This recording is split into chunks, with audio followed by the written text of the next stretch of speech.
berkenaan dengan sistem unjuran. Ini adalah pada bab pada form 4. Okey, pada form 4 bab 1. Okey, di mana kita ada sistem unjuran. Okey, sekejap. Kita ada sistem unjuran kat sini. Okey, dan soalan ni okey. Sistem unjuran, dekat pengenalan. Okey. Okay, sistem unjuran yang awak perlu tahu ni, dan saya rasa kita pun dah pernah bincang berkenaan dengan sistem unjuran. Okay, sekejap Okay, ni buku teks awak. Ni sistem unjuran. Okay, kita ada dua jenis sistem unjuran, iaitu sistem unjuran berpusat dan sistem unjuran selari. Pernah keluar soalan ni kosong, tak ada apa-apa. Okay, awak kosong tapi kat bawah ni dia ada isi. Okay, kat bawah ni dia ada isi. So kalau kat bawah ni dia ada tulis jawapan, dia ada tulis soalan ataupun dah ditulis jawapan siap-siap, okay, awak kena matchkan lah. Kalau soalan tu dia tulis macam ni saja, kotak, sistem unjuran, dia tulis macam ni saja. So bolehlah awak tulis kat sini selari, lepas tu berpusat, tapi mesti ada unjuran lah. Unjuran, ni berpusat. Okay, tapi kalau dekat dalam soalan awak, kat sini dia suruh lengkapkan kotak, tetapi dalam kotak ni dia ada isi. Yang ini perspektif. Kadang-kadang dia letak satu je, perspektif linear. Kat bawah ni dia letak ortografik. Unjuran ortografik. Maksudnya dia tak letak dua. Dia letak satu-satu je.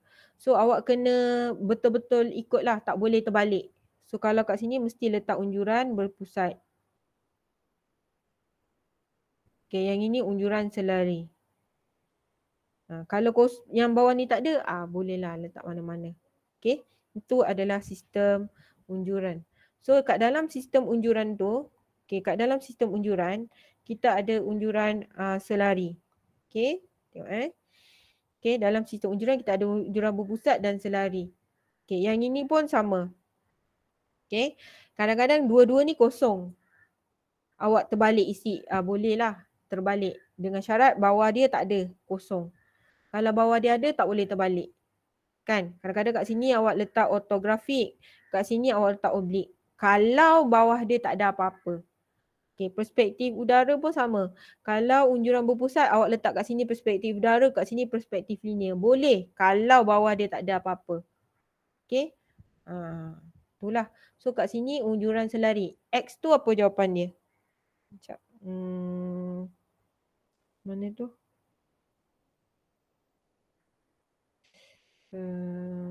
Kata 5. Patutlah tak jumpa. Okay, X tu apa jawapan dia? Apa jawapan X?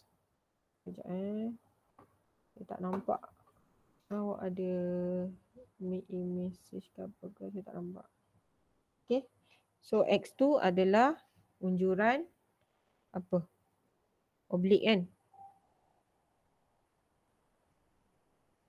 Oblik. Okay, 1 markah. Dapat 1 markah. Tak jawab ataupun salah, awak tulis oblik saja, 0 markah. Dia mesti unjuran oblik 1. Maksudnya lengkaplah jawapan tu, unjuran oblik. Okey, kemudian kita tengok soalan nombor 2. Namakan peralatan tersebut. Awak kena hati-hati soalan macam ni. Kadang-kadang dia bagi peralatan. Okey. Dia tak suruh awak namakan. Nyatakan fungsi peralatan tersebut. Awak jangan tulis nama peralatan pula sebab dia minta awak nyatakan fungsi. So kalau nyatakan fungsi, kena nyatakan fungsi lah. Jangan sebut peralatan. Sebab kadang-kadang pelajar dia tak baca soalan. Dia tengok gambar je, dia terus tulis kat situ, sesiku set. So awak kena pastikan soalan tu apa nama dia. Okay. Ada juga dia tak bagi nama. Dia tak bagi nama peralatan. Dia terus nyatakan fungsi. Okay. Peralatan tersebut digunakan untuk melukis garisan mengufuk dan garisan selari. Okay, nyatakan fungsi lain. Nampak? Pun sama juga, dia bagi gambar. Lepas tu soalan tu nyatakan fungsi lain peralatan tersebut. So awak kena nyatakan, dia dah sebut 2 dah, apa lagi fungsi lain? So awak kena nyatakan lah apa lagi fungsi lain yang awak gunakan. Okay. Boleh juga awak cakap buat sudut 100, buat sudut buat garis serenjang, buat macam tu kan, sebab dia memang boleh buat garis serenjang. Okay. Ataupun dia kata nyatakan fungsi lain pada melukis lukisan isometri. Kat situ awak kena buat membina paksi isometri 30 darjah. Kat situ lagi dia dah jadi kebat dah dekat situ. Okay, so hati-hati kalau dapat soalan macam ni pastikan tulis betul. So kalau dikata namakan peralatan, so sesiku set. Okay. Kalau dalam bahasa Inggeris, set square. Okay. So jangan buat sesiku T ataupun awak buat sesiku saja. Set tu awak tak buat. Dia kena ada set. Sesiku set. Sebab kalau awak sebut sesiku saja, dia tidak membawa maksud yang betul. So kena buat sesiku. Nampak tak tulisan saya ni? Ke saya kena tukar? Sesiku set. Tak boleh sesiku saja. Okay. Okay, kemudian kita tengok ni. Ini adalah teknik lakaran. Okay, membuat teknik lakaran. Okay, kita ada banyak teknik lakaran kat situ pada bab pada bab 1 kat bahagian pengenalan. Okay, kita ada banyak teknik lakaran lah. Ada teknik lakaran membuat kejap saya ni. Kejap Okay, ni teknik lakaran Okay, teknik lakaran kaedah melakar bulatan. Okay, kat situ kaedah melakar bulatan ada kaedah jejari. Okay, lepas tu ada kaedah kotak. Ni kaedah kotak. Okay, ada lagi satu yang ini melakar lengkuk. Okay, lengkuk. Okay, lengkuk. Okay, lengkuk ada kaedah. Ni kaedah melakar lengkuk. Iaitu kaedah melangkah lengkuk ni dia menggunakan ni lah kaedah melangkah lengkuk lah ni. Ni. Okey, kat sini juga ada dua jenis kaedah melangkah lengkuk lah. Okey. So ada satu kaedah tu dia buat segi empat macam ni. Okey, ada lagi satu dia buat kaedah dia buat melangkah garisan mengufuk. Okey, bergantung kepada jenis lengkuk lah. Awak kena tengok jenis lengkuk apa. Okay, lepas tu ada juga kaedah melakar heksagon. So dalam kaedah melakar heksagon, okay, ada satu jenis kaedah je lah. Kalau dia bagi bulatan macam ni, okay, ada gambar. Kadang-kadang dia bagi gambar tapi langkah tu tak habis. Sampai langkah kedua saja. So awak kena nyatakan langkah tersebut merupakan kaedah untuk membina lakaran apa. Apakah lakaran yang digunakan untuk membina objek berdasarkan langkah yang diberi. So awak kena tahulah kalau dia ada calik-calik macam ni, so dia nak membina heksagon. Kalau dia tak ada sampai macam ni je, mungkin dia nak bina lengkuk saja. Tapi kalau dia dah mention siap-siap binaan apa sebab dia dah buat macam ni, okay, so awak kena pastikan dia nak bina heksagon ke, dia nak bina bulatan ke, kan dia nak bina lengkung ke, so awak kena pastikan. So kalau soalan yang tadi tu, okay, kita berbalik semula pada soalan yang tadi. Okay. Ni adalah kaedah untuk melakar. So awak kena kenal pasti kalau ini dia gunakan kaedah tanpa ada kotak, so nama dia kaedah jejari. So awak kena buat ayat yang panjang kaedah jejari. Awak jangan tulis jejari saja, kena tulis kaedah jejari. Okay. So yang kalau ini ada kotak, so kaedah kotak. Okay. Jangan tulis kaedah jejarian. Pun tidak membawa maksud yang betul lah. Sebab ini adalah kaedah jejari. Okay. Okay. Lepas tu soalan yang berikutnya adalah berkenaan dengan soalan pendimensian. Okay. Pendimensian kita ada dua jenis sistem pendimensian, iaitu pendimensian eka arah dan pendimensian terjajah. Ada dua eka arah dan terjajah. So dalam sistem pendimensian tu kita ada jenis pendimensian. Okay. Okay, dalam jenis pendimensian tu kita ada apa? Kita tengok balik pendimensian.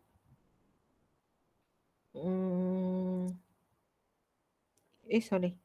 Salah. Form 5. Kita balik semula pendimensian. Okay.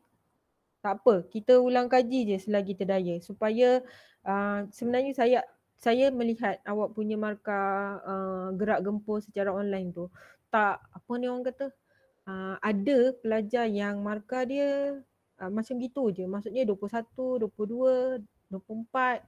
Ada markah yang jauh beza. Dia dah biasa dapat 24, 28. Tiba-tiba dia dapat 11. Dia dapat 17.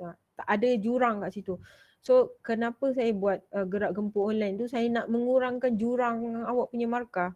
Jadi awak kena banyak sangat buat latihan. Sampai saya dah tahu dah awak akan dapat markah purata markah antara 15 hingga 27. Itu purata markah awak. Awak tak akan dapat kurang daripada 15. Awak tak akan dapat kurang daripada 10. Itu dah kira okey. So itu tujuannya saya buat soalan gerak gempur. So ini adalah komponen pendimensian. Ingat komponen pendimensian kita ada 4 komponen pendimensian. Jenis pendimensian kita ada 6. Okey. Jenis pendimensian kita ada 6. Dalam pendimensian saiz kita ada 3 jenis. Okey, dalam pendimensian saiz kita ada 3 jenis. 6 ke? 1, 2, 3, 4, 5. Bukan 6, 5. Okey. Jenis pendimensian ada 5 sebab saya terconfuse dekat sini. Lengkung dengan bulatan saya terbuat 2. Okey. Jenis pendimensian kita ada 5. Dalam pendimensian saiz ada 3. Okey. Komponen pendimensian kita ada 4. Okay, sistem pendimensian ataupun kaedah pendimensian kita ada 2, iaitu kaedah terjajar dan kaedah eka arah. So soalan yang ini dia tanya pasal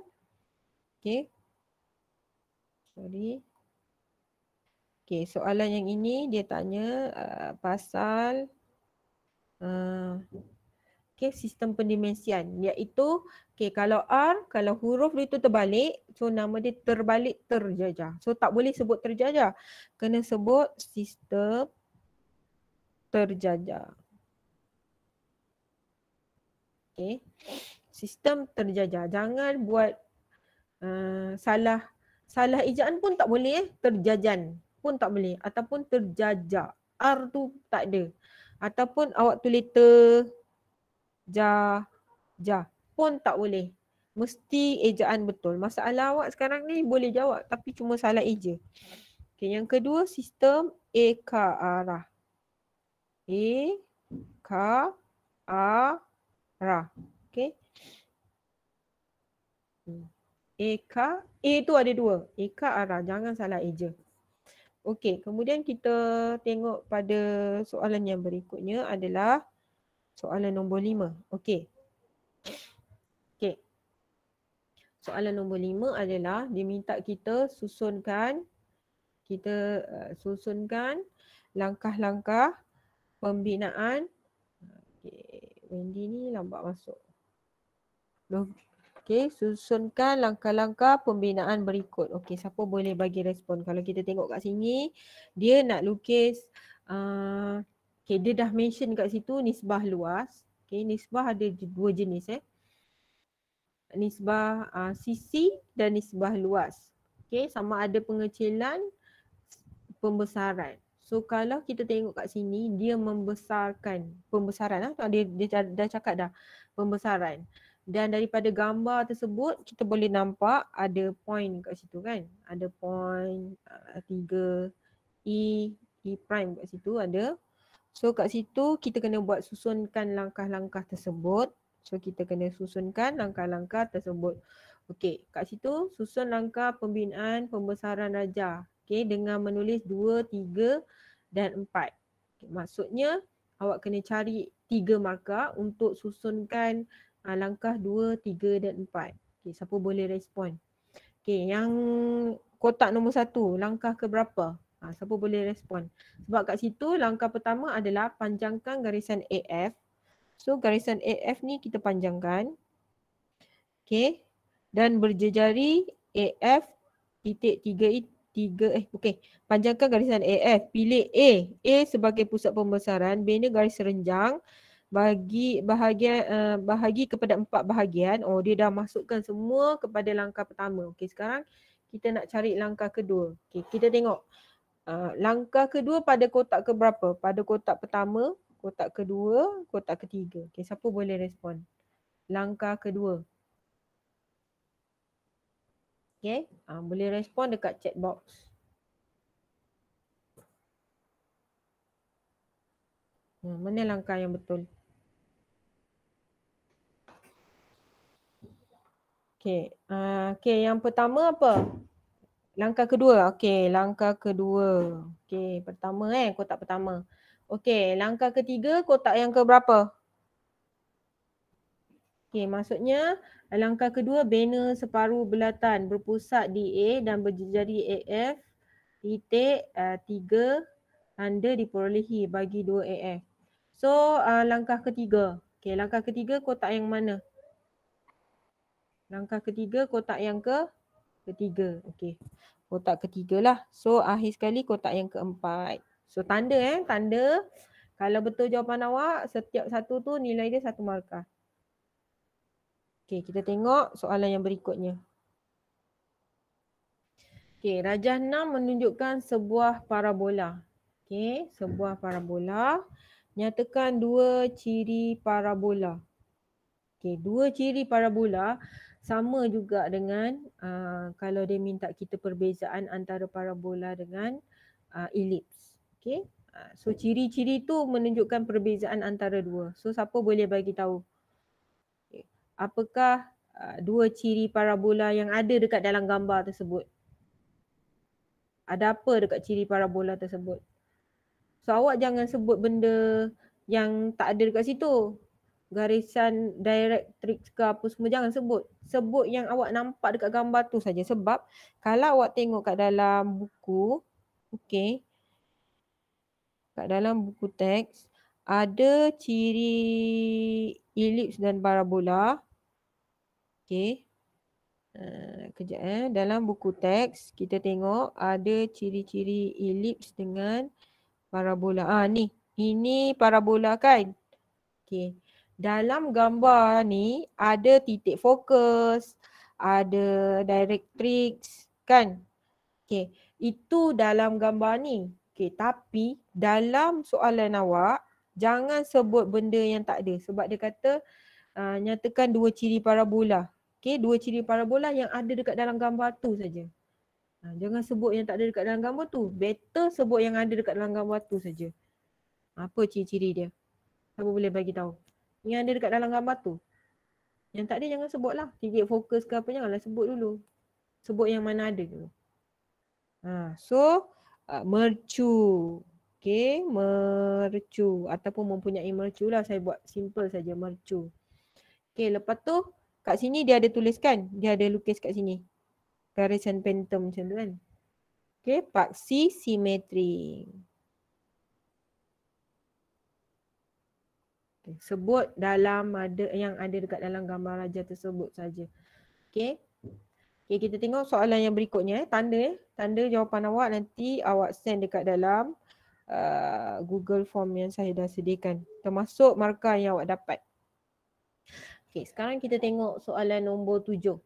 Okay, soalan nombor 7 adalah, tengok. Dia bagi gambar. Okay, nampak? Agak-agak itu gambar apa? Awak jangan sebut nama ruang tersebut. Okay. Ni saya nak respon. Masa awak labelkan ruang, awak jangan tulis dapur. Jangan. Ini dapur. Ini dapur. Tapi kalau ruang dapur merangkumi ruang tersebut. So jangan salah label. So kalau kita tengok kat sini adalah ruang dapur kan? Ruang dapur. So dia bukan nak awak nyatakan jenis ruang tersebut, tapi dia minta awak nyatakan fungsi ruang tersebut. So jawapan awak akan jadi panjang lah. Okay. Awak boleh, ada banyak jawapan. So awak boleh nyatakan antara fungsi ruang tersebut adalah untuk apa. Okay. Kat sini awak boleh pilih jawapan yang sama dengan jawapan awak, iaitu melakukan sekejap besar pula saya punya tulisannya. Ke tak nampak ni. Okay. Okay, kat sini antara fungsi tersebut adalah melakukan aktiviti. Saya punya ni dah panas pula. Kejap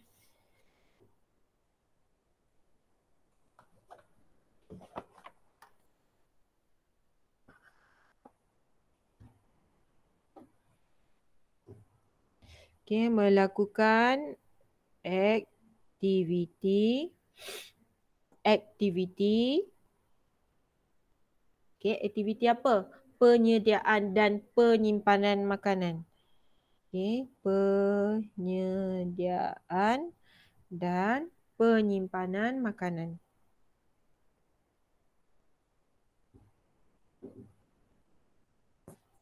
Okay.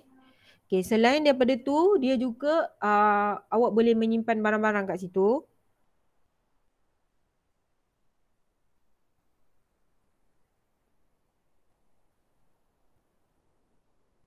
Okay. Okay, lepas tu aktiviti kan. So awak boleh buat kerja pembersihan kat situ lah. Okay. Melakukan kerja-kerja pembersihan. Okay. Tu antaranya lah. Jangan, walaupun ruang dapur awak makan dekat ruang dapur, tapi awak jangan cakap makan kat situ. Janganlah cakap. Okay. Better awak cakap menyediakan dan menyimpan makanan. Macam itulah. Sebab awak kena tengok aktiviti sebenar. Walaupun ruang dapur dekat rumah awak, jangan tengok ruang dapur awak. Awak tengok yang sebenar-benar juga. Okay, kita tengok buku teks. Reka bentuk dalaman. Okay, kita tengok reka bentuk dalaman. Fungsi ruang Okay, saya cek fungsi ruang.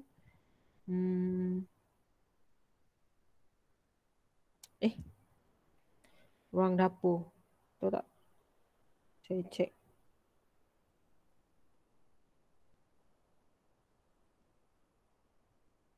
Ruang persendirian. Ruang store. Ni. Ruang dapur. Okay.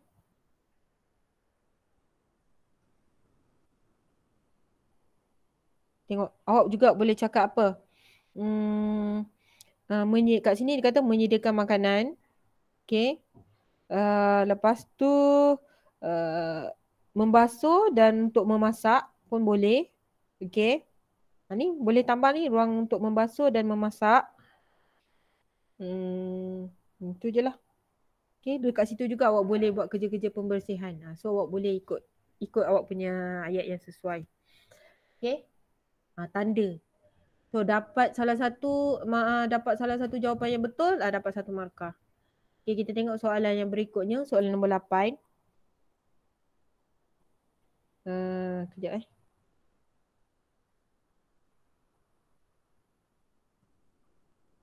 Okay, soalan nombor 8. Okay, kita tengok. Nyatakan 2 ciri rhombus. Okay, nyatakan 2 ciri rhombus. So, nyatakan 2 ciri rhombus lah.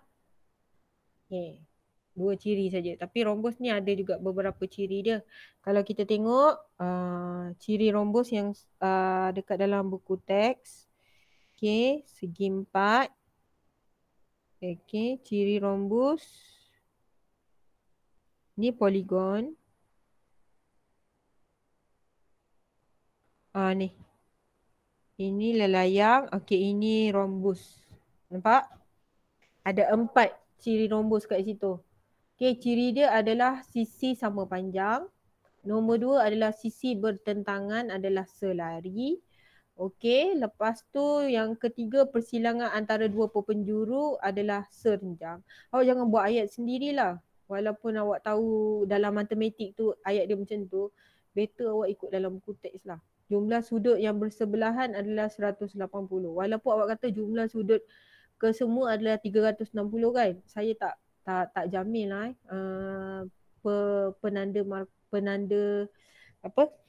penanda soalan awak tu dia menerima ke tak, sebab dia melihat dari perspektif GKT. dia tak melihat daripada perspektif matematik. Okay, mungkin dia akan tengok apa dalam buku teks tu cakap. Okay, sebenarnya kalau awak nak tengok ada banyak lagi. Kalau awak keluar daripada ruang lingkup buku teks, tengok search internet lagi banyak ciri-ciri dia. Tapi kita dah kecilkan skop, so itu saja yang awak tulis. So nanti untuk itu jangan terlampau jauh sangatlah berfikir. Saya bimbang. Saya bukannya cakap tak boleh. Kan kalau cakap tak boleh, payahlah pula. Saya cuma cakap better awak kena fokus dekat buku teks sajalah. So kita tengok kat sini. Ciri-ciri dia adalah sisi sama panjang. Sisi bertentangan adalah selari. Sisi bertentangan adalah selari.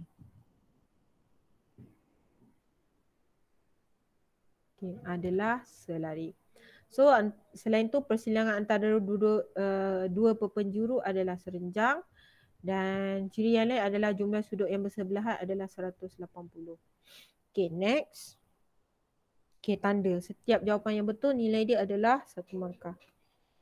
Okay, kita tengok soalan yang berikutnya adalah nyatakan elemen pengorakan yang bertanda P. So dalam pengorakan kita ada banyak elemen kat situ Okay. Dalam pengorakan ada banyak elemen, ada garisan. Okay, saya cek balik semula untuk ingatan kita bersama dalam pengorakan. Okay, saya buka balik. Okay, kejap ni pengorakan awak. Kita ada garisan bentangan. Okay, ni garisan bentangan awak ni. Okay, garisan bentangan tu macam garisan unjuran lah. Cuma awak jangan sebut garisan unjuran lah. Awak kena sebut garisan bentangan. Okay, garisan elemen tu pada permukaan-permukaan yang melengkung. Okay, contohnya silinder dan juga kun. Dia ada garisan elemen. So garisan elemen ni awak tak boleh padam lah. Okay. Awak jangan terconfuse. Awak jangan tulis garisan pembinaan, garisan objek. Jangan. Okay. Dia seolah-olah macam awak buat garisan binaan. Tapi oleh kerana dia adalah pengorakan, awak tak boleh tulis binaan. Awak kena tulis garisan elemen. Okay. Kemudian dia ada garisan bentangan. Okay. Garisan bentangan ni adalah dibina berserenjang dengan paksi prisma, paksi silinder. Okay. Gambar ini merupakan ukur lilit, prisma, ukur manakala pada. Okay. Dia macam lilitan lah. Lilitan bagi satu permukaan lah. So itu adalah garisan bentangan. Dan kalau awak tulis, garisan tu dia terlebih, ni bukan garis. Kalau dia suruh awak buat garisan bentangan kan, soalan tak pernah lagi keluar. Tapi soalan boleh je. Jadi dia kata dia suruh awak bina garisan bentangan. Okay. Kalau awak buat garisan bentangan tu, okay, terlebih daripada garisan ni, tu bukan garisan bentangan, tu dah jadi garisan pembinaan.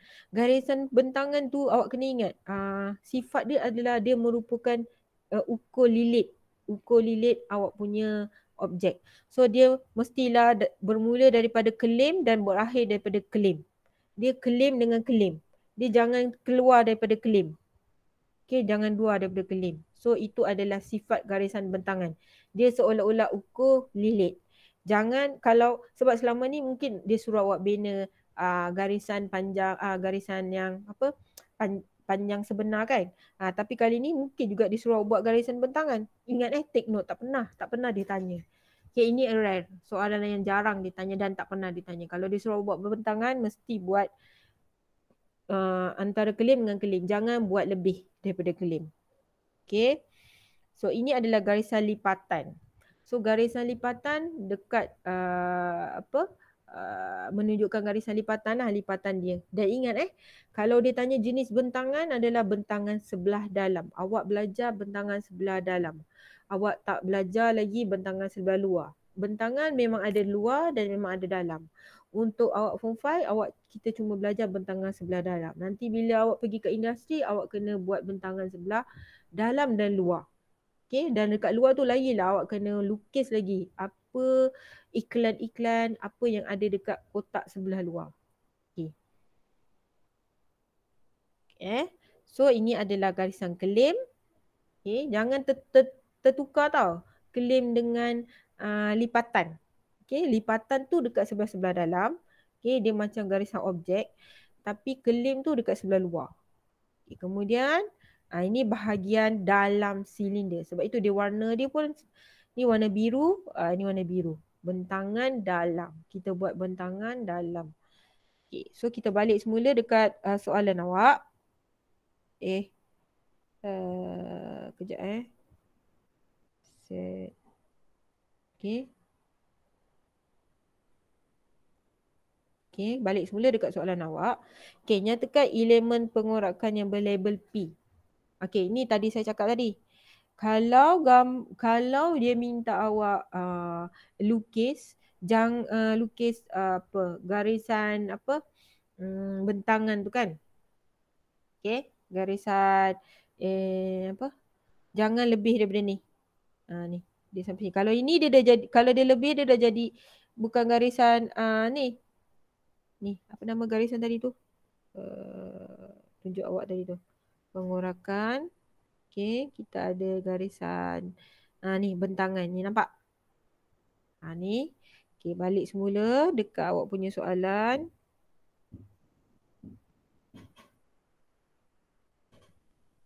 Okay, ni. Semua lukisan ada garisan bentangan, cuma jangan terlebih. Kalau terlebih, ini bukan bentangan, ini dah jadi garisan binaan. Garisan bentangan daripada hujung ni dengan hujung ni saja. Lepas tu jangan terang. Dia kelam je. Dia macam garisan construction line. Dia hujung dengan hujung saja. Hujung dengan hujung ni. Hujung dengan hujung ni. Kalau dia minta suruh awak labelkan kan. A, B. Lepas tu C, D. Lepas tu E, F. Labelkan garisan bentangan. So garisan bentangan ni adalah ni garisan bentangan. Adalah AB. Okay. Lepas tu klaim. Klaim adalah EF. Okay. Klaim adalah EF. Macam tu je lah. Kalau dia minta awak labelkan. So CD tu garisan yang binaan biasa saja. Okay. Ni belum pernah tanya tau. So saya boleh tanya juga ni. Saya boleh jadikan soalan saya ni. Sebab belum pernah tanya dia suruh label. So kalau dia tanya elemen pengorakan, awak jangan cakap garisan elemen pula. Okay. Dia adalah yang berlabel P. Yang berlabel P adalah garisan lipatan. Okay. Okay. So kalau saya buat CD. So saya tambahlah garisan lipatan. Garisan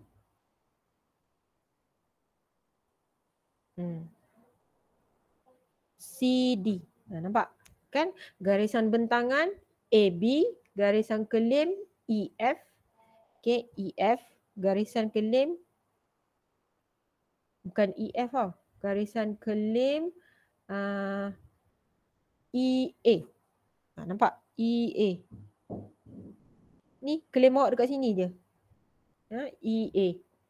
Bukan EF tu. EA. Saya dah tersilap kan tadi. Saya tulis EF. Kalau garisan awak tu panjang. So EA. Garisan lipatan CD. Kalau saya tambah lagi CD, EF, GH. Boleh tambah lagi garisan lipatan GH. Nampak Okey, so awak boleh dapat bezakan Ni tak pernah tanya ni garisan-garisan macam ni. Okey, kita tengok. Nyatakan. Okey. Masa lagi tak? Okey, nyatakan unjuran pandangan ortografik. Okey, unjuran pandangan ortografik kat sini. Okey, kat sini yang mana unjuran ortografik kita ada 2. Okey. Iaitu sudut pertama yang awak belajar, kita ada bukannya 2. Kita yang kita belajar 2 lah. Sebenarnya ada lebih daripada tu. Okay, kita tengok ortografik.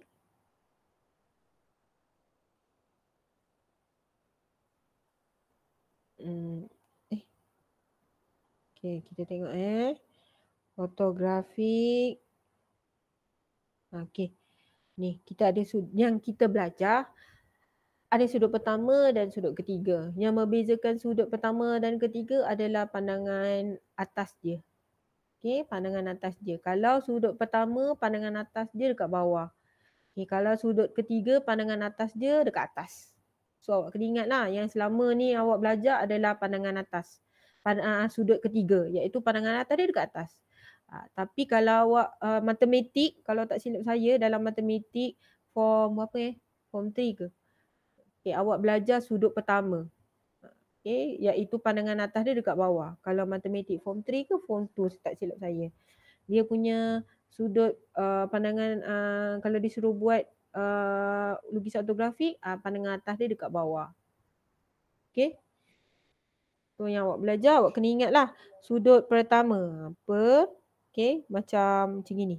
Pertama kan. So bulat, ni panjang. Pertama. So selain daripada tu, sudut ketiga lah. Okay, ketiga. Awak ingat macam tu. 3. Yang ini P. Macam P kan. Pertama. So awak kena hafal simbol dia. Okay, kita balik semula dekat soalan awak. Okay, tengok. Okay, so sekarang ni dia bagi. So awak kena tengok lah dia bagi gambar. Dan dia tak labelkan pun mana satu pandangan. Dia tak labelkan pun mana satu atas, hadapan, sisi. So awak kena tengok lah kalau sini atas dia awak akan nampak macam ni. Ni atas. Okay, ini sisi. Sisi dia bentuk L. Okay, sisi dia bentuk L. So awak kena nyatakan yang mana satu sudut pertama. Okay, sudut pertama. Lepas tu sudut ketiga. Okay, sudut ketiga. So siapa boleh respon? Apa tu? Cikgu kalau menyediakan dan menyimpan makanan dan barangan dapur boleh. Boleh Hashan, saya baru baca mesej awak. Tengok, cikgu pun tak perasan. Okay, nombor 10. X, siapa boleh respon? Yang X tu siapa boleh respon? X tu sudut pertama ke sudut ketiga? Betul. Unjuran, betul Mingkuan. Unjuran sudut pertama. Okay, yang ini unjuran sudut ketiga. Okay, berdasarkan objek yang dia bagi. Okay. Okay, mungkin ada juga nanti dia bagi awak gambar, awak kena tentukan kedudukan. Kalau nak jadikan dia sudut pertama, okay, mungkin dia bagi awak kotak kan. Okay, kotak. Okay, so kalau dia kata kat sini unjuran sudut pertama. Okay, dia boleh letak kat sini A, B, C. So nak jadikan sudut pertama, kat mana letak A? So kat sini awak kena letak A. Kat sini letak B.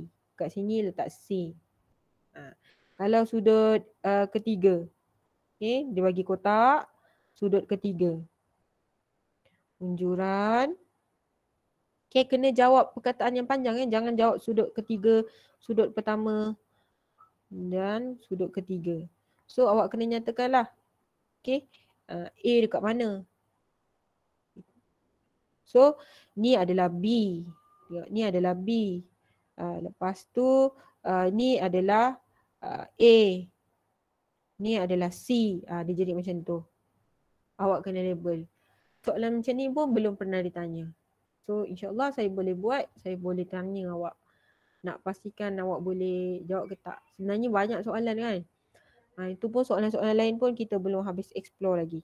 Okay, ini adalah soalan nombor 11 adalah pada lukisan bangunan. Kalau awak dah pandai buat lukisan bangunan, rasanya tak ada masalah kot nak namakan simbol dia kan. Okay, dan awak dah boleh kenal pasti dah. Dan walaupun awak nampak A ni macam pelik, kenapa ada double sebab awak biasa tak ada orang yang buat double, semua buat satu je kan. Semua buat tingkat orang kaca tu satu, tak apa. Kalau nak buat dua pun boleh.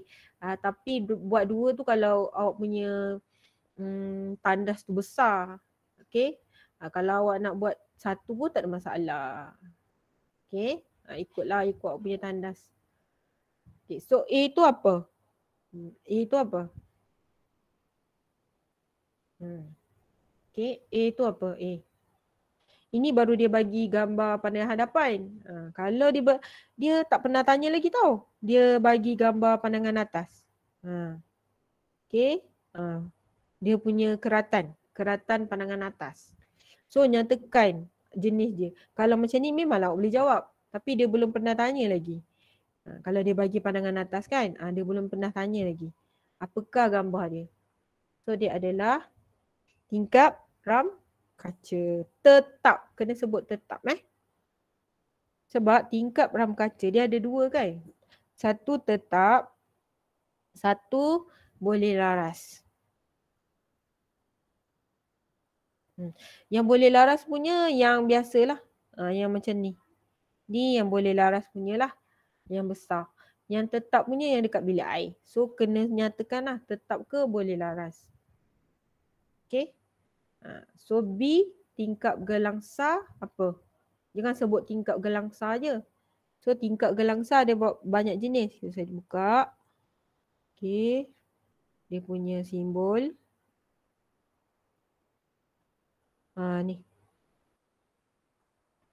Okay, so far ni yang saya jumpa semua simbol pandangan hadapan. Okay. Ni adalah tingkap gelangsa mengufuk. Awak jangan tersalah simbol. Ada yang buat simbol pandangan lukisan keratan macam ni. Okay, so kalau lukisan pelan, simbol dia macam ni. Okay, awak nak buat anak panah pun tak ada masalah sebenarnya. Ni better buat anak panah lah. Buat anak panah. So, buat tingkap gelangsa mengufuk. Jangan salah simbol Cek balik lukisan-lukisan awak. Okay. Kat sini ada juga yang buat simbol macam ni. Okay. So, kalau tingkap gelangsa tegak ni, dia punya tengah-tengah ni, dia tebal sikit. Okay, dia dengan tingkap boleh laras ni nak dekat-dekat sama. Simbol dia. Okay, ni. Cuma kalau tegak dia tebal sikit. Tapi kalau tingkap gelangsa boleh laras, dia tak tebal. Dia biasa saja. Okay, dia biasa saja. Tapi kalau gelangsa tegak ni, dia tebal sikit. So, ada orang yang buat kan? Tak silap saya, siapa? Rachel kan buat? So kena make sure lah. Kena simbol dia kena terang. Tebalkan sikit. Tak apa kalau awak dah terbuat dekat AutoCAD. Tak apa. Nanti masa nak lukis yang betul-betul punya. Awak nanti kena lukis. Yang kena lukis yang dekat atas kertas kan. Awak kena hitamkan sikit. Okay. Lepas tu ini tingkap berpaksi mengufuk. Kebanyakannya ada yang buat macam ni lah. So kena letak dia punya simbol.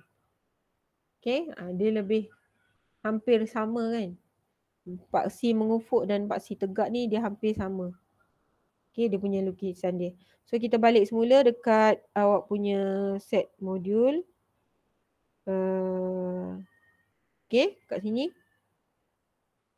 So nama dia apa? Tingkap gelangsa mengufuk.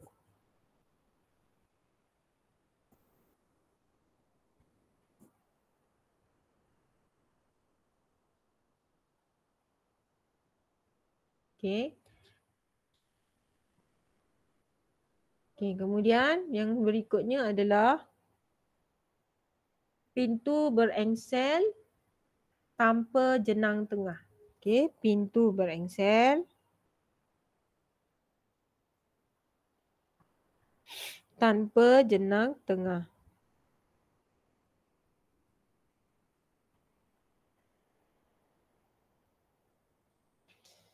Okay, dah. So sekarang kita tengok pada soalan yang berikutnya adalah berkenaan dengan lukisan objek. Okay, tengok lukisan objek kita ada paksi. Paksi. Okay, tengok balik lukisan objek. Objek. Okay, kita ada paksi ni. Okay. Kita ada paksi menegak. Okey. Kita ada paksi menegak, kita ada paksi condong ataupun surut. Okey. Dan paksi mengufuk. Okey. Tapi kalau lukisan isometri, dia ada paksi isometri saja kan. Paksi isometri dia pun dinamakan paksi surut kat situ. Okey, dia biasalah. Dan dia memang ada paksi menegak kat situ. Cuma dia punya isometri dia cuma ada macam ni saja. Kan dia begini kan paksi isometri. Okey, tapi kalau oblik ni dia sinonim dengan 3 jenis paksi lah, iaitu paksi menegak, paksi mengufuk dan paksi surut yang dinamakan juga paksi condong. Di mana paksi condong dia tu ada banyak sudut lah. Kalau isometri sudut dia 30 darjah je. Kalau oblik dia ada 15. Dia ada ni. Dia ada 30 darjah. Okey. 45 darjah dan 60 darjah. Ini. Dia ada 3. Okey. Dia ada 3 jenis. Okey, dan nak buat tu berdasarkan apa yang kita nak tonjolkan lah. Permukaan atas ke, permukaan sisi ke yang nak ditonjolkan. Okey, dan paksi yang lazim kita gunakan adalah 45. Tu tengah-tengah lah. Semua kita boleh nampak. Sisi dan atas. Itu yang lazim kita gunakan. Dan saya nak respon ada satu soalan saya tanya. Sekejap ada satu soalan saya tanya berkenaan dengan paksi, tapi tengok okey, sudut dalam lukisan objek sekiranya dilakukan pada sata itu unjuran pada hadapan, maka sudut tidak menunjukkan sebarang sudut rendah. Apa hari tu saya ada nak respon tapi saya lupalah. Okey. Ya, paksi surut boleh dibenarkan sebarang sudut manakala paksi mengufuk dan paksi menegak sentiasa bersudut tepat. Okay, so kalau dia tanya berapa nilai sudut bagi paksi mengufuk dan paksi tegak, so awak kena cakap lah dia bersudut tepat. Kemudian pemilihan sudut condong pada paksi surut adalah bergantung kepada bahagian butiran permukaan yang mahu ditunjulkan. Sekiranya permukaan sisi mahu ditunjulkan, sudut yang sesuai adalah sudut yang kecil, dan sekiranya permukaan atas yang hendak ditonjolkan sudut yang lebih besar akan lebih sesuai lah untuk paksi surut tersebut. Okay, lazimnya sudut kecondongan yang biasa digunakan adalah 30, 45 dan 60. Okey, kemudian dalam oblik pula kita ada 3 jenis oblik. Oblik cavalier, oblik cabinet dan oblik arm. Okey, ini oblik cabinet kita separuh daripada nilai sisi. Oblik cavalier kita tak sentuh. Okey, oblik arm kot. Okey, oblik arm. Ni oblik arm. Ni saya nak sentuh. Okey, oblik arm dia bukan 3/4 saja. Okey, dia bukan 3/4 saja. Okey, tengok dalam oblik arm ukuran paksi menegak dan paksi mengufuk. Okey, bersaiz penuh manakala ukuran pada paksi surut boleh menggunakan sebarang sudut. Okey, lazimnya ukuran yang digunakan dia bukannya yang biasa awak tahu kan 3/4 kan. Okey, ini 1/3, 2/3 pun boleh, cuma 1/2 tak boleh.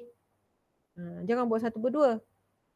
Okey, ini yang biasa kita gunakan.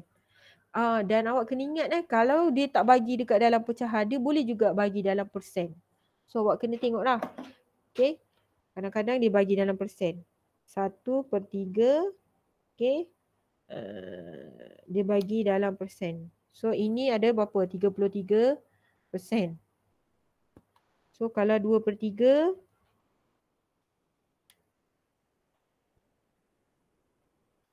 Okey.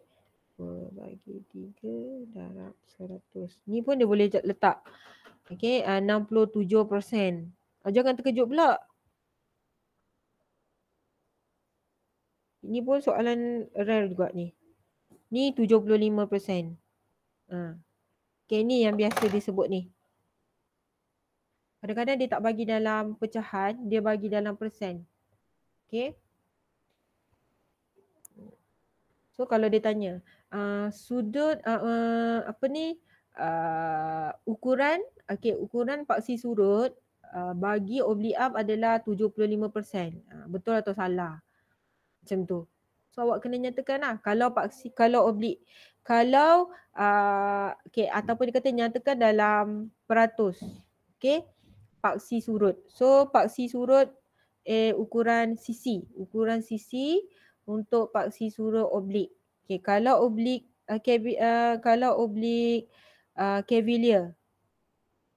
Cavalier 100%. Kabinet awak buat apa? 50% dia punya sisi kan. Okay, kalau arm awak boleh buat 75%. Ni yang sinonim lah 75%. Awak kena ingat macam tu. Dia boleh juga ditanya dalam bentuk pecahan. Okay. So ni adalah orientasi dia. Okay, kita balik semula dekat soalan awak.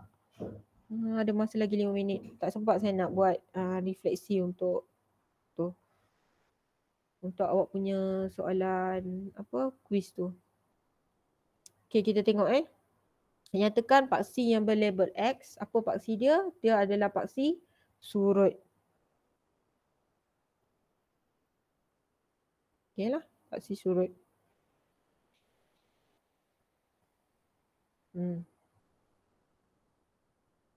Okay, yang ini adalah AutoCAD lah. AutoCAD ni saya rasa awak dah tahu kot.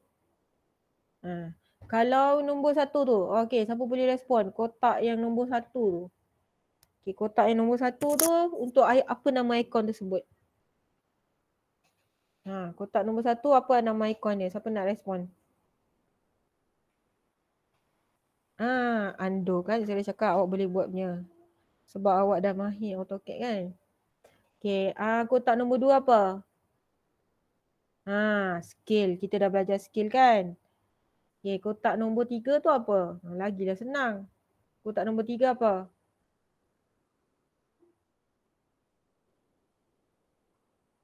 Nak buat apa tu? Lambat je. Ikon apa? Circle. Okay, betul. Asyan, circle. Okay, so kalau sebenarnya awak dah mahir AutoCAD, tak ada masalah lah, saya nak biarkan awak ni AutoCAD. Awak semua dah sangat mahir kan. Bila dah sampai tahap awak boleh lukis rumah, lukis pipe, lukis elektrik, memang awak dah mahir lah. Okay, sekarang kita nak tengok kat sini. Okay, kat sini dia bagi pengorakan. Okay, tak apa nampak lukisan pengorakan, tengok buku awak. Okay, dia kata susun langkah melukis. Okay, susun langkah melukis. Kat sini markah dia adalah 3 markah.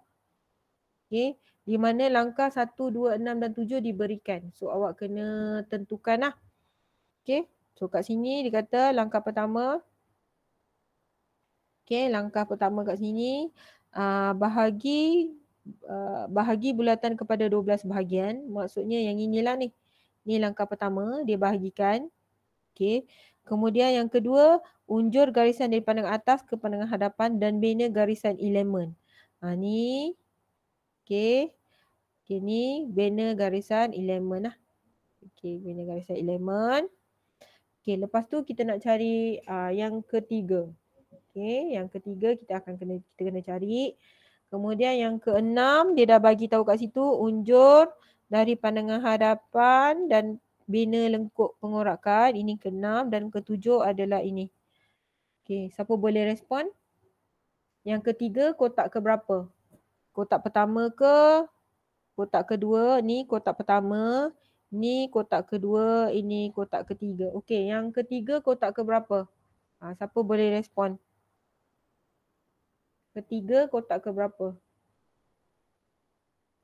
Dia dah bina garisan unjuran. Lepas tu dia nak kena buat apa? Adakah dia nak buat lukis garisan elemen pada lengkuk pengorakan? Adakah dia nak pindahkan jarak?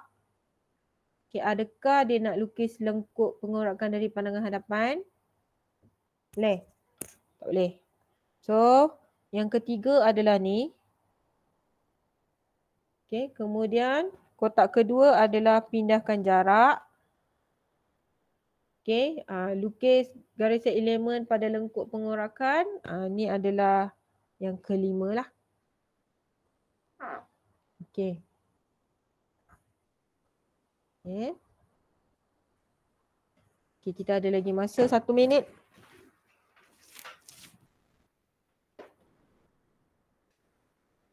Kita ada masa 1 minit lagi. Okay, kita tengok last soalan nombor 15. So nanti tolong hantar. Okay, hitam kita tengok.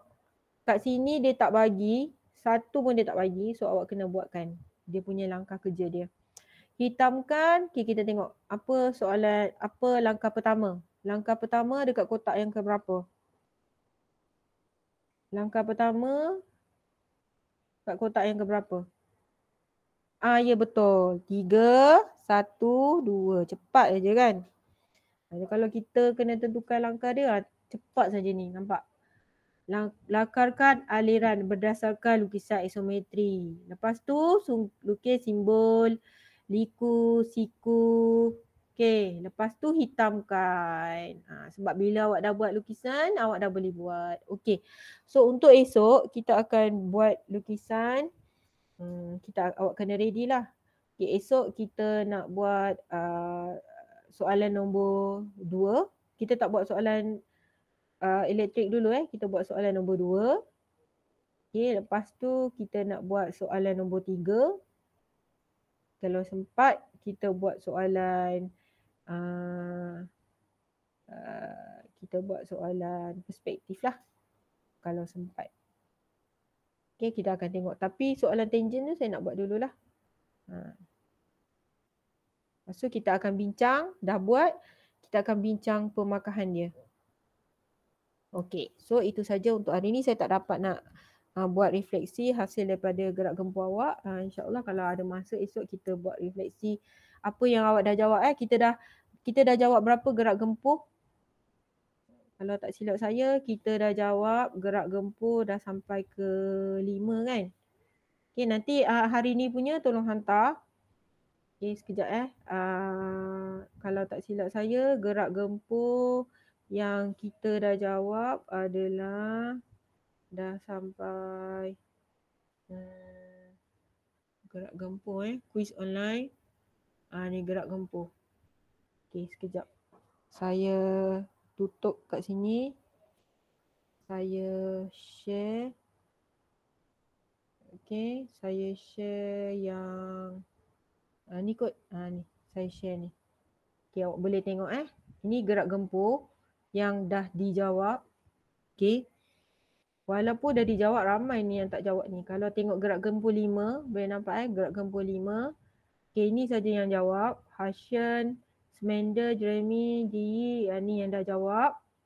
Okay, lepas tu gerak gempuh 5, 4. Dah jawab dah semua. Bukan.